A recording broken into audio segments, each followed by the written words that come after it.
ஸ்ரீ பாலாஜி மன்னன் ஆன்மீகம் YouTube channel நேயர்களுக்கு வணக்கம். இன்னைக்கு நம்ம வீடியோவில் விநாயகர் கதைகள் சர்க்கம் 3 பார்க்க போகிறோம்.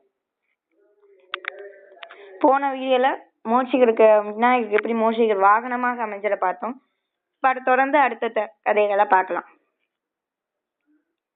இப்போ விநாயகரை மூஷிகரை வாகனமாக அமைஞ்சது வரும் வழியில விநாயகர் தடுக்கி கீழே விழுந்துட்டார். அது இரவு நேரனால சந்திரன் சூரியன் அஸ்தமாயி சந்திரன் இந்த நேரத்துல மூஷிகரால விநாயகர் தடுக்கி கீழே விழுந்துட்டார். அத சந்திரன் பார்த்து ஏளனமா சிரிச்சனால விநாயகருக்கு கோவம் சந்திரனை பார்த்து உனக்கு அழகே இருக்காது, இனிமே நீ ஒளிர மாட்டா அப்படின்னு சாபம் கொடுத்தாரு. அதனால சந்திரனுக்கு அழகுல இருந்து உலகமே ஒளி இல்லாம இரவு நேரத்துல சந்திரனோட ஒளி இல்லாம இருந்தது. அதனால விநாயகர் என்ன உடனே சந்திரன் விநாயகரோட பாதத்துல எவ்வளவு மணி பெய்யட விநாயகர் சமாதானமானல.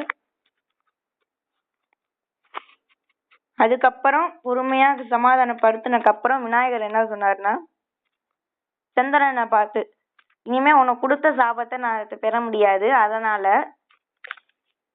நீ பூமியை சுத்தி வளம் வருவ, அதனால உனக்கு அந்த சூரியனோட ஒளி வரும், அதன் மூலமா நீ ஒளிர்வ. பூமியில தேய்பிறை வளர்ப்பிறை மூலமா ஒளிர்வ. வளர்ப்புற சதுர்த்தியில உன்னை பார்த்தா அவங்க சங்கடமாவாங்க அப்படின்னு சொன்னார். அதனாலதான் சந்திரன் பூமியை வளர்வறதுக்கும் காரணம்.